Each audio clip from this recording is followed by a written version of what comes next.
지난주에 바울 사도가 예루살렘 교회 야고보 사도와 또 영적인 장로님들의 조언을 따라 그대로 행함으로 위기를 잘 극복하는 것 같았어요. 그러나 사탄의 계략은 계속해서 집요하게 바울 사도를 괴롭혔어요. 바울 사도가 이러한 고난의 위기 가운데 어떻게 이겨내는가 하는 것을 보면서 우리의 삶에 끊임없이 부딪혀오는 삶의 고난의 위기 속에서 우리가 어떻게 이겨내야 할 것인가, 이 시간도 하나님의 음성 함께 들을 수 있길 바랍니다. 먼저 본문 27절 말씀을 다 함께 읽겠습니다. 이래가 거의 참에 아시아로부터 온 유대인들이 성전에서 바울을 보고 모든 무리를 충동하여 그를 붙잡고. 아멘. 바울 사도는 야고보 사도와 여러 영적인 장로님들의 조언을 따라서 유대인들과 화합을 위해서 자신을 정결케 하는 결례를 행하고요, 머리를 깎고 소원하는데 많은 비용까지 다 지불해 가면서 바울 사도 나름대로 최선을 다했어요. 그러나 바울 사도의 이러한 모든 희생조차도 무참히 짓밟히고 말았어요. 잠잠할 줄 알았던 유대인들이 성전에서 바울 사도를 보고 모든 사람들 충동질해서 그를 붙잡고 외쳐 이르기를, 28절에 계속해서 보십시오. 외치되 이스라엘 사람아 도우라, 이 사람은 각처에서 우리 백성과 율법과 이곳을 비방하여 모든 사람을 가르치는 그 자인데 또 헬라인을 데리고 성전에 들어가서 이 거룩한 곳을 더럽혔다 하고 소리쳐요. 여기 유대인들이 굉장히 중요하게 여기는 이 3대 요소와 자랑거리가 있었는데 그 첫 번째는 백성이에요. 자신들은 믿음의 조상 아브라함의 후손으로서 하나님의 특별히 택하신 백성이란 이 선민의식이 아주 강했어요. 두 번째는 율법이에요. 그들은 모세를 통해서 하나님께서 그 백성에만 주신 이 하나님의 계명의 말씀인 율법을 가지고 있다는 것을 너무도 자랑스럽게 여겼어요. 세 번째는 이곳 바로 성전을 말하는 거예요. 이스라엘 백성들만이 하나님의 성전에 들어가서 하나님을 배웠고 속죄함을 받고 그곳에서 주님께 예배 드리는 놀라운 이 은혜와 축복의 장소로 소중하게 여겼던 거예요.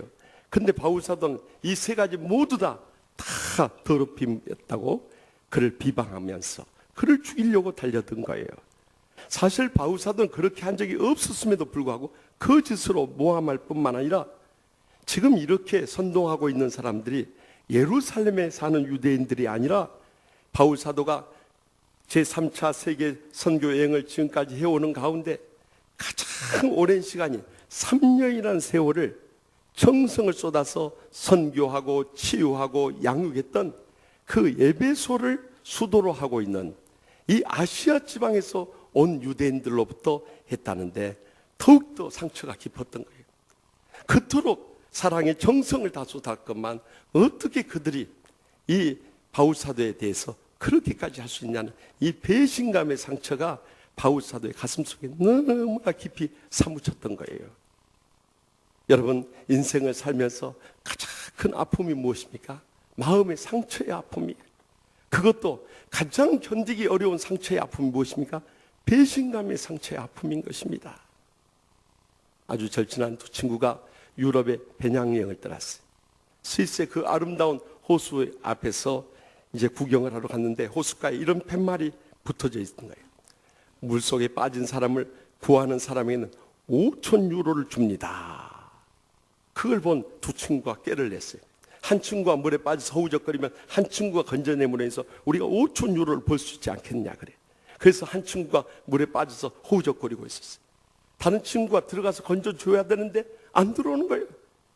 그래가지고 이 친구가 가까스로 몸부림을 쳐서 이제 살아 이 무트로 올라왔어요. 그래서 그 남아있던 구하기로 했던 그 친구한테 막 화를 내며 달렸던 거예요. 왜 날 구해주지 않았냐고 그러자 하는 말, 네가 빠진 후에 보니까 아까 그 팻말 밑에 조그만 글씨로 시신을 건지면 1만 유로를 줍니다 그렇게 돼 있잖아. 5천 유로 더 벌려고 이 친구를 그대로 내버렸던 거예요. 여러분, 이 사람 진짜 친구 맞습니까? 이런 친구하고 유럽 여행 계속 할 수 있겠어요? 많은 때 우리가 믿었던 도끼에 발등 찢는다는 말이 있듯이 믿었던 사람에게 그 큰 배신의 아픔을 당할 때가 얼마나 많은지 몰라요. 믿고 어린 아이들을 다 맡겼더니 지난번 인천의 한 어린이집에서 그 어린아이를 무지막지하게 내리치는 거 보세요. 정말 온 국민들이 그 모습을 보면서 분노하지 않을 수 없어요.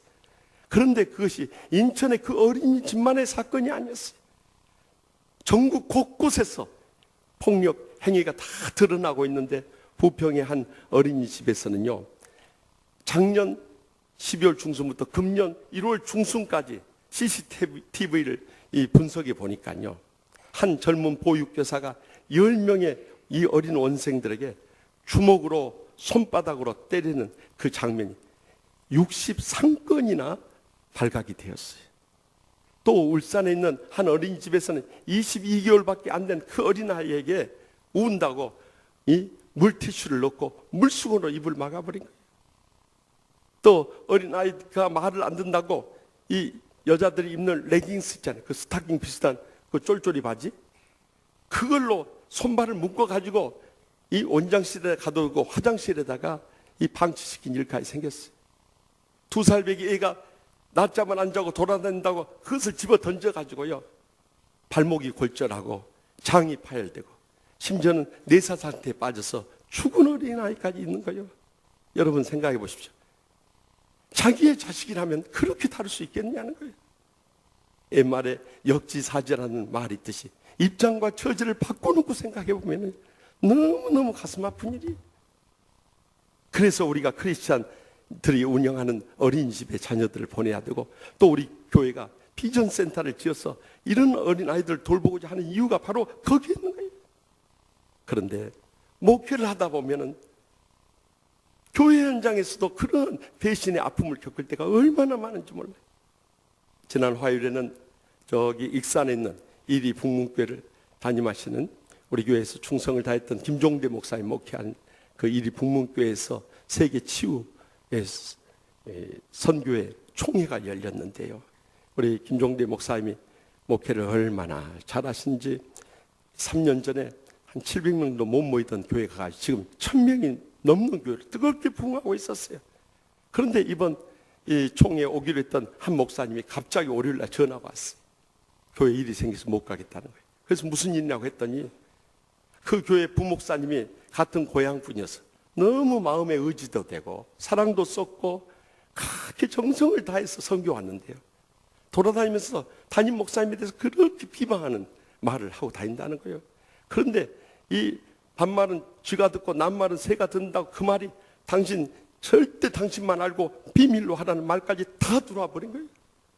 그 참다 안 되겠다 생각해서 불러서 이런 말 하고 다니냐고 그랬더니 사표 쓰겠다고 그랬다. 그래서 사직서를 받아들였다. 그래서 부목사 비어서 교회를 지켜야 하기 때문에 못 오겠다는 거예요. 그 목사님 말씀을 들으면서 믿었던 동생 같은 부목사에게 그런 상처를 받을 때 그 목사님의 배신감의 상처가 얼마나 클까, 그런 생각이 가슴에 뜨겁게 와닿는 거예요.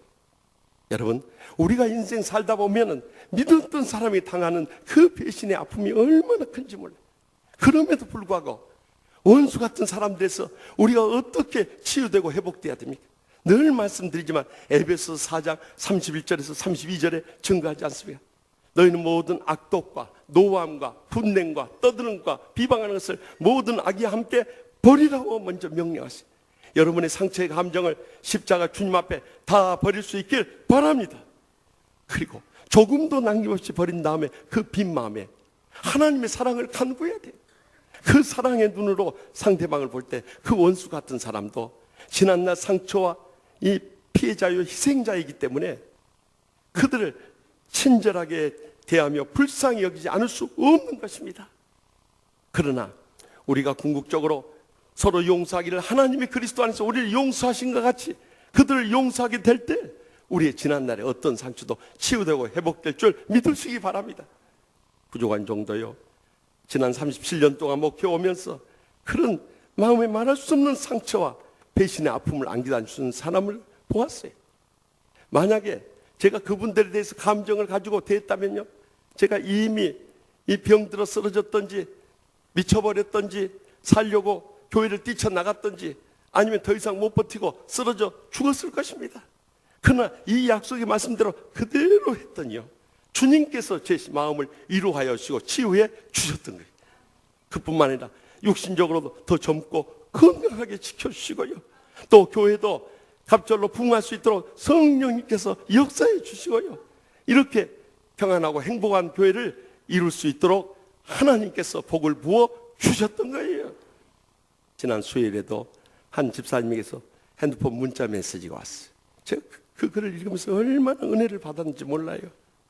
이렇게 적혀 있었어요. 목사님, 저는 12기 치유동산에서 예수님을 뵙고 큰 은혜를 받은 집사입니다. 어려움을 극복해 도움 주시는 예수님의 놀라운 능력에 감사하고 감사하며 모든 영광 예수님께 드리고자 목사님께 감사함을 전합니다. 그동안 믿음에 대한 불확신, 어설픈 저의 태도 등에 예수님은 마음이 놓이지 않으셨는지 지난 추수감사절에 다시 한번 저에게 큰 은혜를 주셨습니다. 그날 최선규 집사님의 간증이 은혜롭고 또한 목사님의 말씀은 더욱 큰 은혜로 제게 다가왔습니다. 그동안 저는 고향 어머님에 대한 걱정, 가족 전도, 직장에서의 승진 시험, 건강 문제 등 예수님께 간구하고 기도는 했지만 제 자신에 대한 확신조차 없었습니다. 사실 각종 보고서 작성 등으로 어깨와 등 근육이 경직되어 하루라도 물리치료를 받지 않고는 1시간 이상 책을 보지 못할 정도로 건강이 좋지 않았는데 추수감사절 마지막 결단의 찬송 때 다 염려하지 말라는 그 무언가가 제 귓가에 들리며 어깨 부부위에서 찌릿하는 전율이 오면서 그 시간 이후로 기적적으로 건강을 되찾게 되었습니다. 또한 오늘 승진 시험에 좋은 성적으로 합격하여 진급하게 되었습니다. 목사님, 10명도 안 되는 팀을 이끌어봤던 제 경험으로 볼 때 목사님의 목회는 말로 다 못할 것이라 판단됩니다. 성도 간의 이간질이나 질투나 모함 등 가슴을 썩어 문드러지게 하는 성도도 있을 것입니다. 하지만 주님께서 목사님을 세우신 이유가 분명하고요. 보이지 않는 곳에서 기도하신 분들이나 힘이 되고자 하는 성도님들이 훨씬 더 많을 것이라 판단됩니다. 목사님, 치유하는 교회 성도 한 명이라도 포기하지 마시고 끝까지 하나님께 인도해 주시길 초신자로서 기도하고 응원합니다. 아멘. 정말 이런 문자를 받을 때 마음에 뜨거운 위로와 힘이 솟지만요, 특별히 마지막 메시지가요, 목사님, 치유하는 교회 성도 한 명이라도 포기하지 마시고 끝까지 하나님께 인도해 주실 초신자로서 기도하고 응원합니다. 이 메시지가요, 얼마나 가슴에 뜨겁게 와닿지 눈물이 핑 돌 정도로 감동을 주는 거예요. 여러분, 이런 상처의 아픔 속에서도 주님께서 치유해 주는 새 힘을 주시기 때문에 오늘날까지 능히 감당하고 남음이 있을 수 있었던 거예요. 여러분들, 우리가 고난의 위기가 닥쳐서 어떤 마음의 상처의 아픔을 겪는다 할지라도 주님의 사랑으로 모두 다 원수라도 용서함으로 인해서 지난날에 우리 자신이 영육간에 치유되고 성령이 놀라운 위로의 은혜와 평강과 축복과 행복의 감격 속에 살아가게 될 줄 믿습니다. 계속해서 본문 32절 말씀을 다 함께 읽겠습니다. 그가 급히 군인들과 백부장들을 거느리고 달려 내려가니 그들이 천부장과 군인들을 보고 바울 치기를 그치는지라. 아멘. 그런데 바울 사도가 예루살렘으로 돌아올 때 드로비모라고 하는 헬라인 제자가 에베소 교회에서 같이 왔어요. 이 에베소 교회에서 예루살렘 교회를 위해서 구제헌금을 모았는데 그것을 전해주거라 따라왔을 거예요. 그런데 당시 이 성전에는 유대인의 뜰과 이방인의 뜰이 있었어요. 그래서 이방인의 뜰에서 유대인 뜰로 들어가지 못하도록 높은 담을 쌓아놓고 들어간 자는 사형에 처한다고 거기다가 표시판을 붙여놨다고 그래요. 근데 바울 사도가 이방인 드로비모를 데리고 시내에 다닌 것을 보면서 그들이 유대인의 뜰에 들어간 줄로 착각을 하고요. 바울 사도가 성전을 더럽혔다고 오히려 격분해서 이성을 잃고 또 바울 사도를 죽이려고 성전 밖으로 끌고 가서 돌로 치고 있었던 거예요. 그때 예루살렘 성에 소란이 일어났다는 소리를 듣고 천부장이 부하들을 이끌고 온 거예요.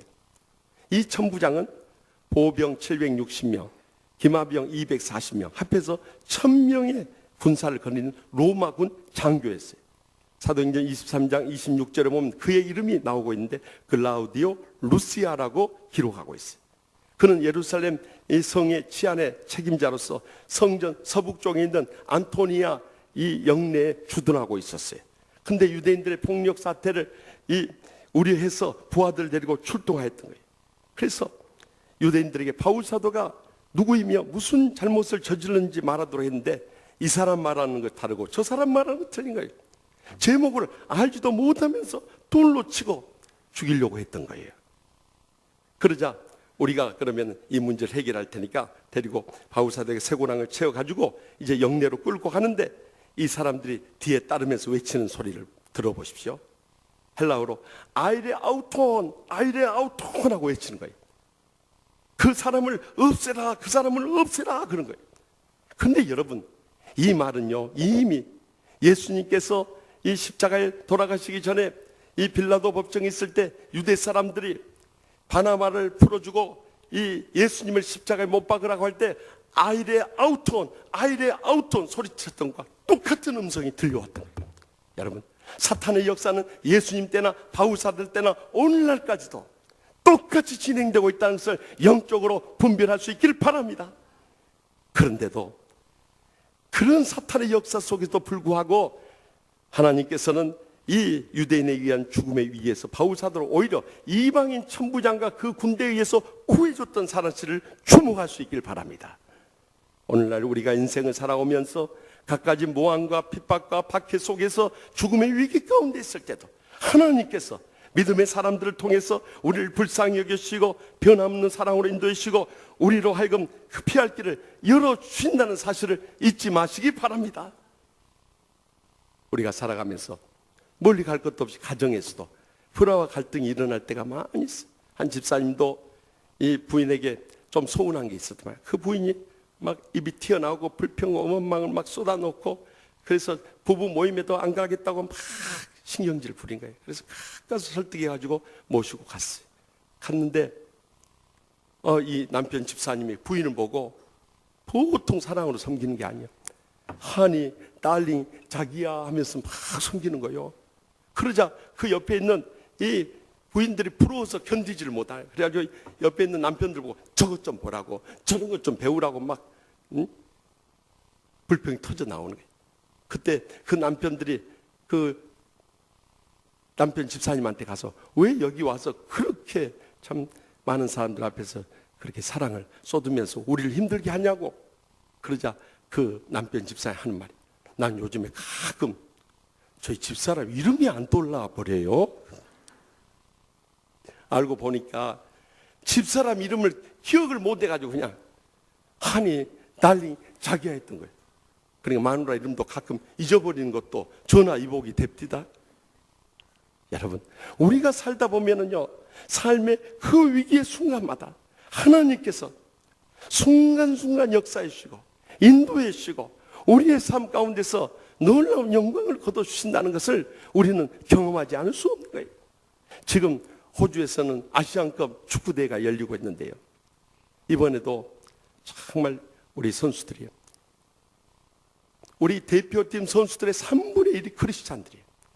기성용이나 손흥민 선수를 비롯해서 아주 스타급 선수들이 다 신실한 크리스찬 가정에서 자라는 선수들입니다. 더욱이 이번에 독일의 울리 슈틸리케 이 신앙의 감독까지 와버렸어요. 그러니까 기대를 많이 했는데 사실 대회 출전해서 뜻밖의 사건들이 터져버린 거예요.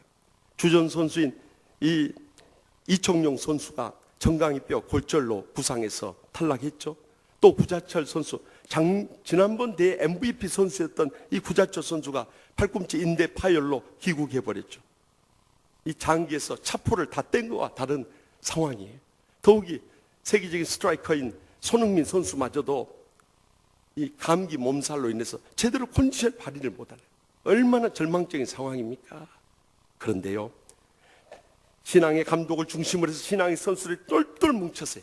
그 오만을 1대0으로 깨고요, 그 구질구질한 쿠웨이트도 1대0으로 깨고요, 홈팀인 강력한 우승 후보인 호주까지 1대0으로 깨고 예선을 통과한 거예요. 1위로 통과해서 8강전을 하는데 지난 목요일에 이 우즈베키스탄, 정말 독실한 이 이슬람 국가입니다. 98%가 이슬람교인으로 똘똘 뭉쳐있는 그들과 경기를 하는데 더욱이 그 부심이요, 사우디아라비아, 예멘 다 이슬람 국가 심판들이. 그러니까 팔은 안으로 굽는다고 다 그들 편을 들어주는 거예요. 그런데 저는 경기를 시작하기 전에 기복 바로 직전에 여러분들 KBS TV를 통해서 중계 방송을 들은 분들은 그 광경을 못 깨겠어요. 손흥민 선수가 뭐 하고 있습니까? 손흥민 선수가 기업 하기 전에 그 그라운드 중앙에 있었어요. 입운동하고 있었어요? 아니에요.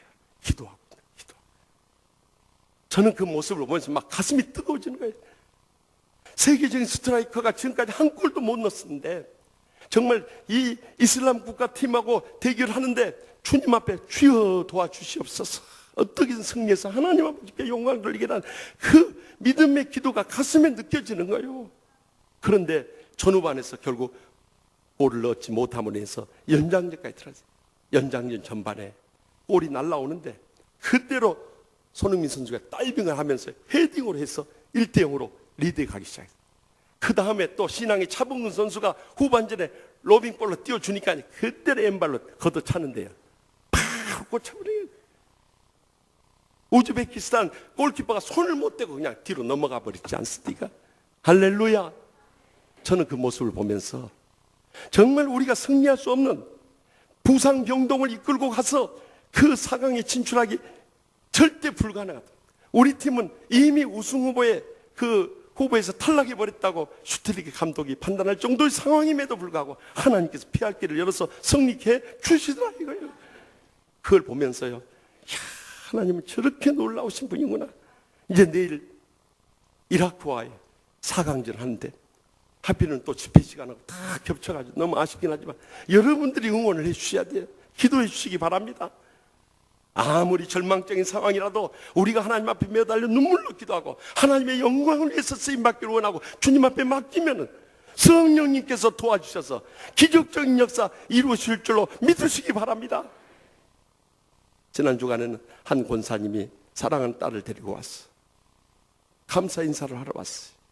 그래서 무슨 일인가 했더니 2007년도에 대학교에 막 입학한 딸이 중증 재성불량성 빈혈에 걸려가지고 죽게 돼가지고요, 그때 찾아왔던 그 딸을 데리고 왔어요. 병원에서는 골수 이식을 하지 않으면 살아날 길이 없다고 그랬어요. 그런데 아무리 가족들, 친척들, 주위 사람들 전부 골수를 맞춰봐도 맞는 사람이 없는 거예요. 그대로 세상을 떠날 수밖에 없어요. 목사님 어떻게 하면 좋아요? 어떻게 하면 좋아요? 새벽에 딸을 데리고 와서 눈물로 기도 요청을 하는데요, 사실 죄종의 입장에서 우리가 할 수 있는 게 뭐가 있겠습니까? 하나님의 기적적인 치유의 역사를 간구하는 수밖에 없어요. 더욱이요, 그 딸의 이름이요, 저의 첫 딸 이름하고 똑같은 거예요. 사실 저는 전도사 시절에 사고로 인해서 저의 첫 번째 딸을 잃었어요. 그런데 그 딸 이름하고 똑같으니까 제 마음이 어떠했어요? 정말 기도하면서 하나님 앞에 그렇게 기도했습니다. 하나님 아버지, 저의 사랑하는 딸을 불러갔지만 우리 권사님 딸을 꼭 살려주셨어요. 그를 통해서 하나님의 살아계심을 보여주고 하나님의 영광이 드러나게 하여 주시옵소서. 더 간절히 기도하지 않을 수 없어요. 그런데요, 하나님께서 기적의 응답을 이루어주셨어요. 골수식을 받지 않고도 기적적으로 살아나게 주셨던 그 딸을 데리고 온 거예요. 여러분, 그 치유의 역사는 온 가족에게 하나님의 살아계심을 보여준 사건이었어요. 그리고 그 가족들이 정말 주님 앞에 감사하면서 온 가족이 믿음으로 헌신하게 됐어요. 그래서 그 어머니 권사님은 교구 보조 권사와 또한 목자로서 봉사하게 되고, 그 큰 딸은요, 이 청년부의 마을 목자 하면서 또 찬양 인도자로 쓰임받고, 둘째 딸은요, 이 찬양대 반주하고 있고요, 셋째 딸은요, 교회학교 교사와 찬양대 반주하고 있고요, 넷째 딸은요, 교회학교 교사하고, 온 가족이 믿음으로 헌신해서 하나님의 영광을 위해서 귀하게 쓰임받고 있었는데요, 이번에 그 큰 딸이 정말 이 하늘이 내려주는 그 직업이라는 공무원 다 하고 싶지만 못하잖아요. 근데 이번에 서울시 공무원 시험에 합격해가지고, 그것도 서울시내에 얼마나 많은 구청들이 있어요. 하필이면 강서구청에 떨어져가지고 계속해서 교회 봉사할 수 있어서 감사해서, 너무 감격해서 목사님께 감사드리러 왔어요. 정말 그런 가정을 대할 때마다 위에서 감사한데 눈물 없이 감사를 못하는 거예요. 그때 때 제 마음속에 뜨겁게 와닿는 말씀이 고린도전서 10장 13절 말씀이었어요. 사람이 감당할 시험 밖에는 너희가 당한 것이 없나니 오직 하나님은 미쁘사 너희가 시험 당할 쯤에 피할 시험 감당하지 못할 시험 당함을 허락지 아니하시고 시험 당할 쯤에 또한 피할 길을 내사 너희로 능히 감당하게 하시느니라. 분명히 약속하지 않습니다. 그러므로 우리의 생에 어떤 고난의 위기가 닥쳐온다 할지라도 더 이상 낙심하거나 좌절하지 마시고요, 주님의 뜻이 어디 있는가 주님의 뜻을 구하며 다 살아계신 주님께 맡겨버릴 수 있길 바랍니다. 그리할 때 주님께서 살아 역사하여 주셔서 우리의 피할 길을 열어주시고 기적적으로 응답해 주시고 우리를 통해서 큰 영광 거두실 줄 확실히 믿습니다. 마지막으로 본문 40절 말씀 다 같이 읽겠습니다. 천부장이 허락하거나 바울이 청대 위에 서서 백성에게 손짓하여 매우 조용히 한 후에 히브리 말로 말하니라. 아멘. 천부장이 바울 사도를 이끌고 영내로 들어가려고 할 때 바울 사도는 그 기회를 놓칠 수 없었어요. 어떻게 해서든지 그 군중들에게 해명할 기회를 달라고 천부장이 요청을 해요. 바울 사도에게 그 기회를 놓치지 않고 복음 증거의 기회로 삼고자 하는 이 복음의 열정이 불타올랐기 때문에 그렇게 요청했던 거예요. 그러자 천부장이 당신이 어떻게 헬라 말을 아느냐. 당시 헬라어는 코이네라고 그래서 이 문화인들이 사용되는 세계 공통 언어였던 거예요. 그런데 천부장은 바울 사도를 폭도의 두목 정도로 생각했어요. 왜냐하면 과거에 폭동을 일으켜서 4,000명이 자객을 이끌고 광야로 간 애굽인이 있었기 때문에 혹시 그 사람이 아닌가 생각했는데 바울 사도가 뜻밖의 헬라어를 쓰는 것을 보면서 그가 무시간 그 폭력 조직의 두목이 아니라 참 유식한 사람이구나 하는 걸 깨닫게 된 거예요. 그러자 그에게 해명할 기회를 달라고 하자 그가 흔쾌히 허락했어요. 그때 바울 사도는 이 층계에 서서 이 몰려 따라오고 있던 유대인들을 향해서 히브리 말로 복음을 증거하게 됩니다. 그 말씀이 이제 다음 주일에 계속될 것입니다. 기대하시기 바랍니다. 여러분, 예수님께서 이 땅에 오신 목적이 무엇입니까? 누가복음 19장 10절에 인자가 온 것은 잃어버린 자를 찾아 구원하려 하심이라 말씀. 우리를 죄 가운데서 구원하기 위해서 주님께서 이 땅에 오셨습니다. 그리고 십자가에서 돌아가셨다가 다시 살아나심으로 인해서 그 제자들과 만인들 앞에서 부활의 증거를 40일 동안 보여주시고 하늘나라로 올라가실 때 마지막으로 사랑하는 제자들 남겼던 말씀이 사도행전 1장 8절에 나왔지 않습니까? 오직 성령이 너희에게 임하시면 너희가 권능을 받고 예루살렘과 온 유대와 사마리아와 땅끝까지로 내 증인이 되리라. 분명히 약속하지 않았습니다. 그렇다면 우리는 또 우리 인생의 목적도 믿음의 사명도 또 우리의 신앙의 척도도 우리가 얼마나 영혼을 뜻깊게 사랑함으로 인해서 주님의 증인돼서 복음을 전하는 자에 달려있다는 것을 잊지 마시기 바랍니다. 지난 주간 기독교 연합신문에 소개된 기사입니다. 오래전에 우리에게 널리 알려진 쌍둥이 형제로 듀엣 가수인 수아친, 여러분 기억하십니까? 이런 거 물어보면은 믿음 있는 체 하려고 모른 척하고 이렇게 있네요. 이런 거 안다고 해서 뭐 믿음 떨어지거나 거룩하지 않은 거 전혀 아니에요. 그런데 이 쌍둥이 형제 중 동생인 안상진 형제가 지금까지 살아오면서 수많은 죽음의 위기를 겪었다는 것입니다. 태어나면서 숨이 멈춘 대로 태어났고요. 6살 때 전신 화상을 입기도 하고요. 16살 때 독사에 물려서 죽을 고비도 겪기도 하고요. 고등학교 때는 이제 아버지와 할머니가 100일 간격으로 세상을 떠나버렸어요. 그래서 홀어머니 밑에서 내 남매가 얼마나 어렵고 힘들게 살았는지 모른답니다. 삶의 희망이 없이 애롭고 힘들게 살아가는 가운데 한 번은 교회를 지나가는데 교회에서 들려오는 찬송 소리가 그렇게 마음을 끄는 거예요. 그래서 자기도 그 찬송을 배우고 부르고 싶어가지고 교회의 발을 딛게 된 거예요. 그래서 찬양대 봉사하면서 기타 배우면서 결국 20대에 그가 수아진으로 그 형제가 가수로 데뷔하게 된 거예요. 그래서 나그네 사랑, 새벽 아침, 내님, 파초 이런 유명한 곡들을 히트하면서 아주 스타급의 가수가 됐어요. 그러던 어느 날 그가 갑자기 가요 무대에서 보이지 않게 됐어요. 왜냐하면 1998년 저기 한강 고수부지를 산책하던 중에 동생 안상진 씨가 교회 안에 공격으로 해서 머리를 크게 다쳤어요. 9시간의 뇌수술을 받고 정말 온 가족이 그때 간절히 기도 한번 해서 기적적으로 살아났어요. 그래서 세상에 나가서 가수 활동하느라고 신앙생활 멈췄다가 다시 주님 품으로 돌아오게 된 거예요. 그런데 가수생활 계속 하다 보니까 밤에 나이트도 뛰고 뭐 클럽에 오가다 보니까 술을 막 마시게 돼가지고 결국에는 또 간경화까지 오게 된 거예요. 그러자 또 하나님 앞에 간절히 몇 달 기도해가지고 또 낫게 되자 또 세상으로 나가버려요. 그런데 마지막으로 2011년 하나님께서 마지막으로 사랑으로 채찍질 하신데 폐에 직경 4.5cm의 암덩어리가 발견이 된 거예요. 병원에 살아나기 어렵다고 한 거예요. 그때 자기 자신을 말할 것도 없고 온 가족이 주님 앞에 나와서 눈물로 회개하면서 하나님 아버지 이번에 마지막으로 살려주신다면 우리 온 가족 다시 한번 믿음으로 일어서고 남은 생에 주님을 위해서 온전히 드려지기 원합니다 하고 눈물로 기도하는 가운데 하나님의 소명을 받게 된 거예요. 그리고 믿음으로 헌신하게 된 거예요. 그가 치유되고 회복되자마자 그는 미련 없이 가요계를 은퇴하고 백석신학대학교에 들어갔어. 지금 그곳에서 신학을 공부하며 앞으로 목회를 준비하는 전도사님이 됐다는 간증이었어요. 그뿐만 아니라 그 따님은 백석예술대학교 보컬 이 부문의 전공으로 아버지의 목회에 찬양사역을 돕겠다고 그 딸까지 헌신했다는 거예요. 온 가족이 믿음으로 돌아와서 이제는 충성스러운 복음의 증거자로 헌신하게 되었다는 감동적인 간증이 그 기사 가운데 나와 있었어요. 그러면서 그는 과거에 가수하면서 돈 많이 벌고 또한 명예를 높이고 인기가 높을 때와 비교할 수 없는 천국의 행복의 감격 속에 살고 있다고, 지금이 지금까지 살아온 인생 중 가장 행복한 때라고 고백하는 그 고백이 그 기사 가운데 담겨져 있었어요.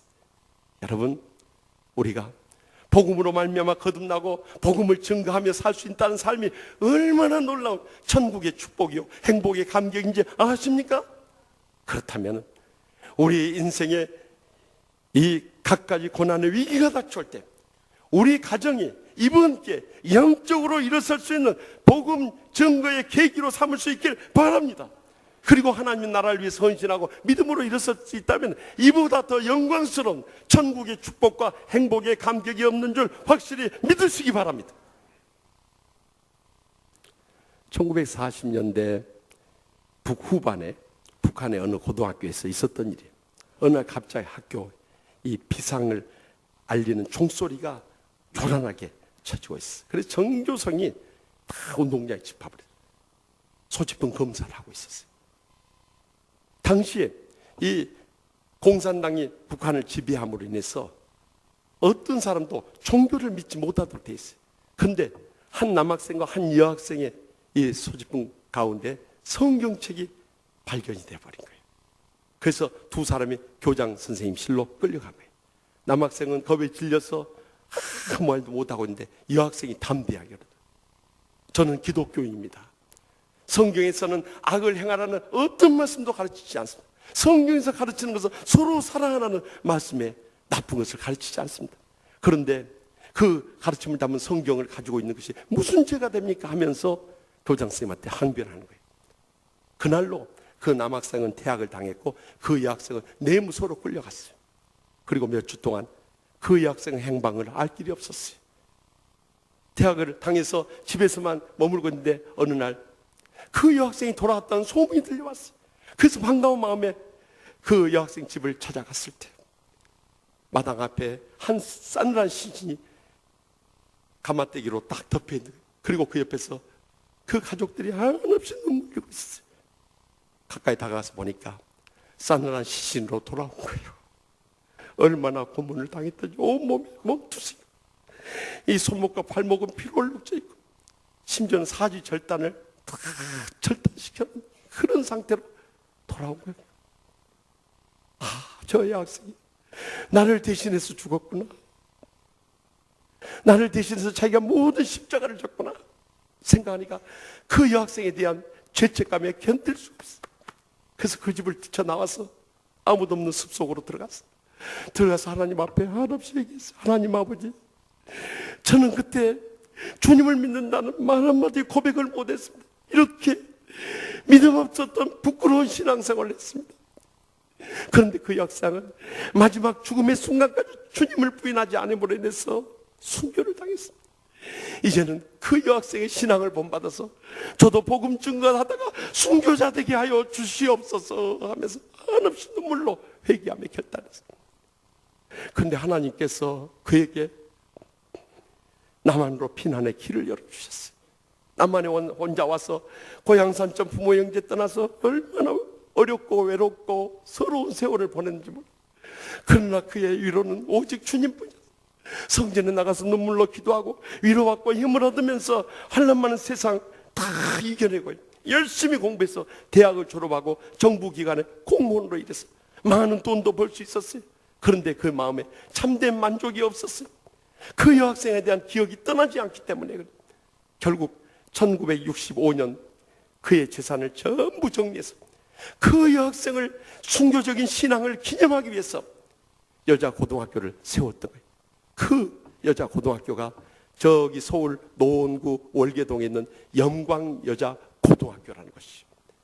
그리고 그 학교가 붕함으로 인해서 세워진 영광 남자 중학교, 고등학교, 여자 중학교, 고등학교, 영광 학원을 이룬 그 남학생이 바로 그 영광 학원의 초대 이사장을 한 김정렬 장로님 씨였던 것입니다.